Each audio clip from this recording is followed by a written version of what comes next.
good morning mga guys sa inyong lahat. So, ngayon lang ako nakagawa ng vlog dahil masyado busy ako. Ngayon ako ay galing sa paaralan, naghatid sa mga anak ko sa grade 3 at saka grade 1. So, medyo siya, distansya sa aming bahay yung paaralan. Kaya kailanganin kong ihatid silang dalawa kasi yung isa kong anak na babae ay lumipat na ng paaralan yun dahil grade 7 na yun, nasa barangay Bititong na siya, so malayo na rin yung paaralan ng aking anak na babae, kaya wala nang kasama yung dalawa kong anak, yung grade 3 at grade 1. Kaya hinahatid ko na lang sila. So ngayon, mayroon sana kaming grupo ng mga solo parent na kailangan maglinis. Kaso hindi ako makapaglinis ngayon dahil ako ay maglalako ng hinog na saging papuntang sa ibang barangay para makabili naman kami ng isang kilong bigas at saka may pangbaon yung mga anak ko, yung 3 anak ko. Siyempre kailangan ko bilang isang solo parent. So mamaya bibidyohan ko mamaya. Dahil nandito na ako sa bahay, so ito ilalako ko siya. Ito yung saging ilalako ko ngayon. Pepresyohan ko na siya.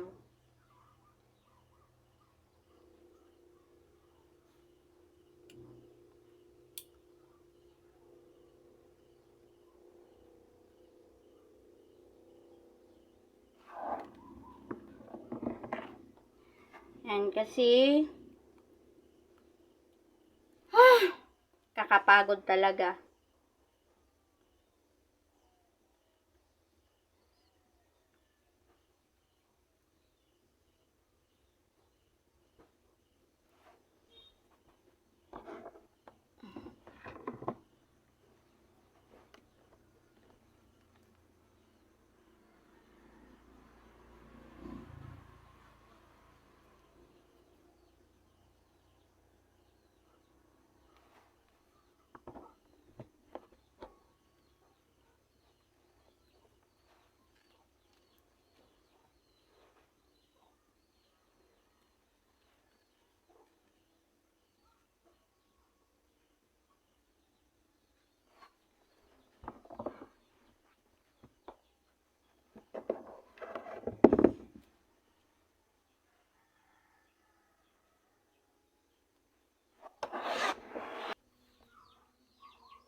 Ang bigat na to.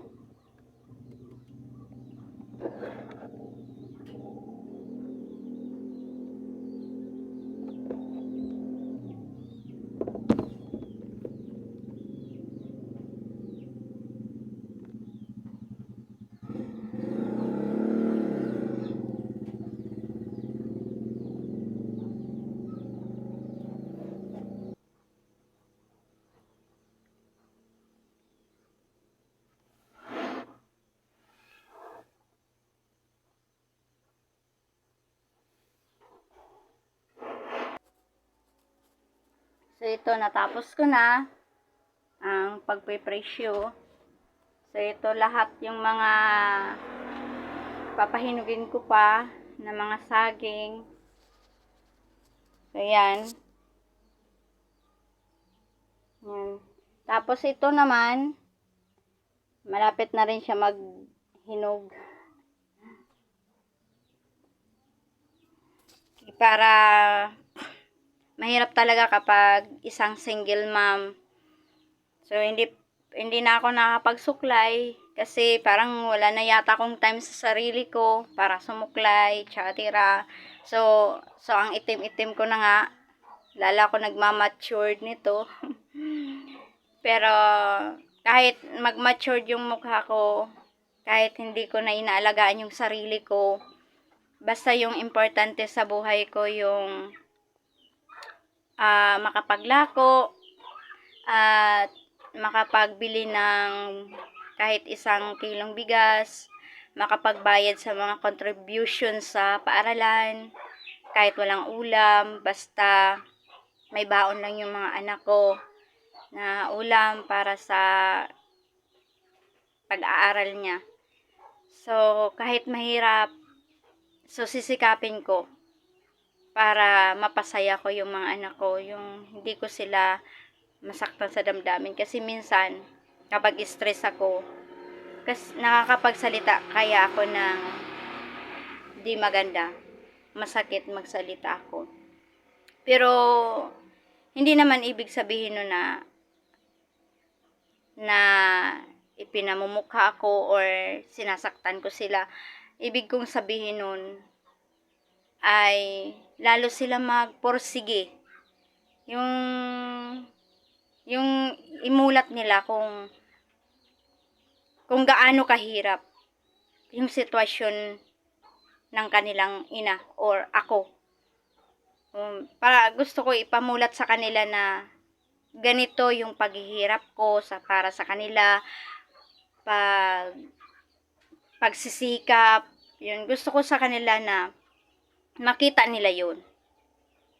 Kumbaga, ginigising ko sila na magmulat na sila, na kailangan nila iparamdam sa akin yung pagpapahalaga nila sa akin bilang isang ina, na sinasakripisyo ko kahit may ininda akong sa aking katawan. So, binabaliwala ko yan. Hindi ko alam kung anong sakit ko.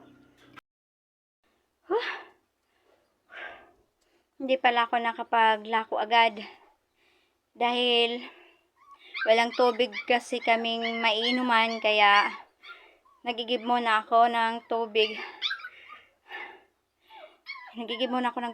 Na mainuman namin. Nandito siya.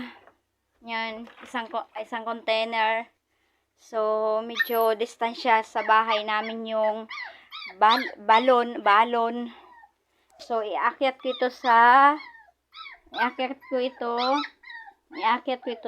taas. Kasi hindi pwede na nandito lang ito sa baba kasi walang hindi ligtas. Malay natin, makatrayduran. So, ang pawis ko, sobrang nakakapagod, no? So, ang pawis ko, medyo, hindi kasi ako pawisin. Hindi tulad ng iba na halos para na silang naliligo sa kanilang pawis. Yeah! So, ngayon, madilim na dito. Dahil, pupunta na ako, lalako na ako. So, ngayon, dahil tapos na ako, pagkatapos ko magbihis at maginom, pupunta na ako maglalako na ako. Anong oras na ba? Alas 8:05 na. Maglalakad pa ako sa paglako. Nako, anong oras na ako makauwi nito. Tapos, magsusundo pa mamaya ako sa aking 2 estudyante, grade 3 at grade 1. Nako, kakapagod. Thank you mga guys. Sana supportahan nyo ang aking vlog. So, ngayon, nandito na ako pa ako sa aming barangay. Tapos, pupunta na ako doon sa barangay Bititong ako magdala. Barangay Bititong yung destination. So, naghinto muna ako dito. Kasi masakit ko na dito, oh. Yan. Alas 8:25 na ngayon. So, umalis ako doon na sa bahay ay nasa alas 8:07. So, ngayon, alas 8:25. So, naghinto muna ako dahil nakakapagod. Tapos, masakit na dito. Ang hirap talaga, no? Hirap talaga. Pero okay lang yun. Basta, meron lang akong maipabaon sa aking mga anak na pang-ulam ng aking grade 7 at saka grade 3 at grade 1. Ako sa malapit sa kadagatan. Kadagatan. So, konti na lang yung aking ilalako na saging. So, anong oras na ba? Tingnan ko muna. Alas 8:48. So, nandito ako sa malapit sa dagat. Stay dito. Yan.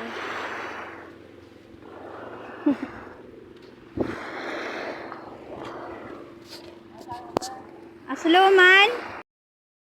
So, pupunta ko doon sa may mga bahay kasi 3 na lang itong natira. Hindi ko alam kung anong Tagalog sa sapad. Ano ko na lang, videohan ko na lang. Yan, 3 sapad na yan. Sapad yan sa tawag sa amin dito sa aming lugar, sa Masbate. Kaya hindi ko alam kung anong Tagalog niyan. So, gusto ko maubos na yan. So, ang hirap mag-video na walang taga-video. Sarili ko lang yung taga-video.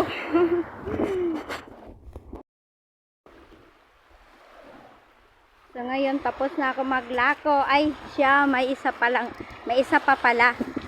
Yan ang natira.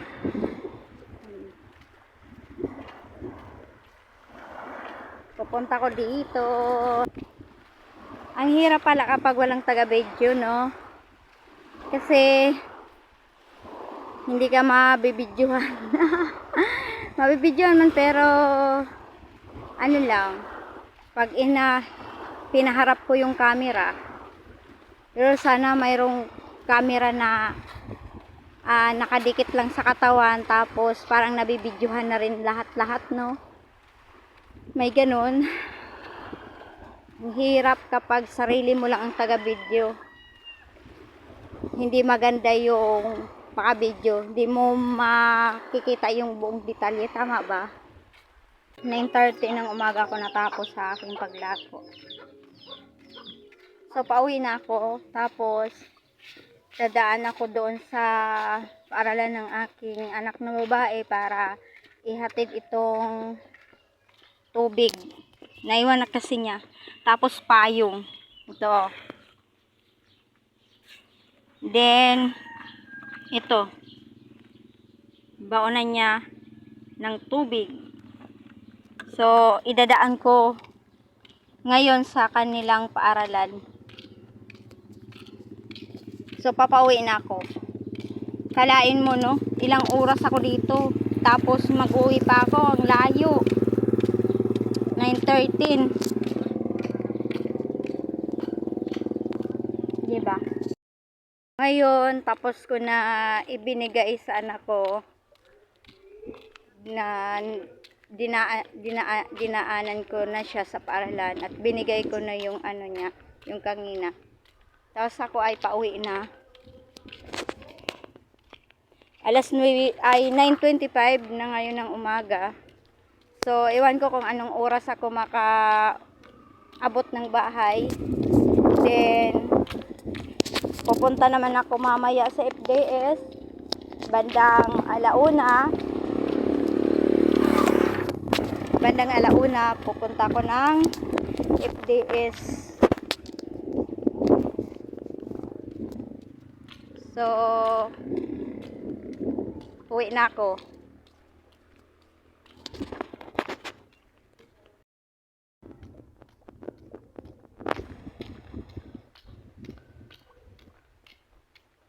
Habang naglalakad, kumakain ng pandesal.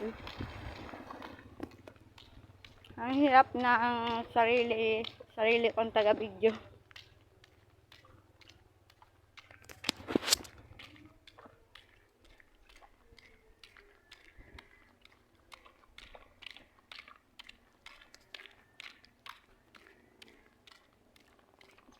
Ang init. Mainit ang paglakad ko. Hindi na ako nagsakay. Kasi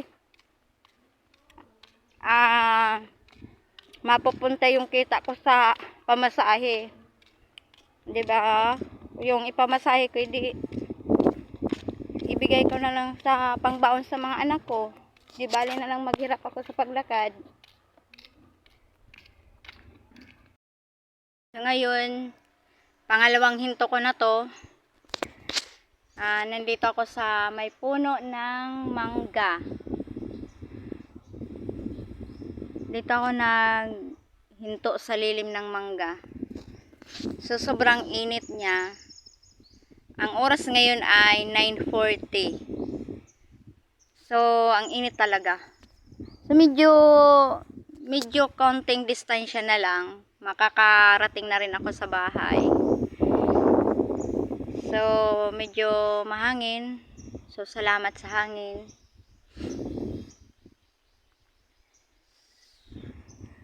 Maaga pa naman. 9:40. Mahirap talaga kapag na hindi mahirap talaga kapag pag walang taga-video, balik-balik. Kailang yun, balik-balik para matandaan. So, walang suklay. Magulo na yung buhok ko. Wala nang panahon sa sarili. Papangit na lalo. Ngayon, kakarating ko lang dito sa bahay. Nasa 10:17 na ng umaga. So, susundo pa ako ng aking anak ngayon sa paaralan. At pagkatapos nilang kumain sa pananghalian, hahatid ko na sila naman muli.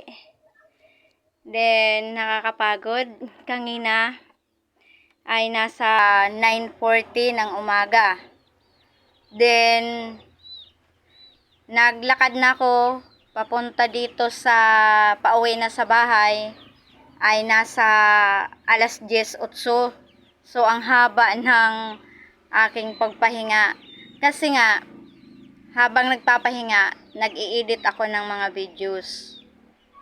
Kung saan yung dapat i-cut or putulin, ipagpatuloy, ganyan. So, dahil namali ako kanina, sabi ko 10:40. Hilong-hilo na sa init at saka hilong-hilo na sa kakaisip. Kaya nagpanibago akong video na itinama ko lang. 9:40 ako naghinto. Then naglakad ako pa uwi ay 10:08 na ng umaga. Then ngayon nakauwi ako dito ay nasa kanina yung nauna ng video ay malalaman na ninyo kung anong oras na ako dito nag-uwi. Kasi ngayon ay 10:24 na ng umaga.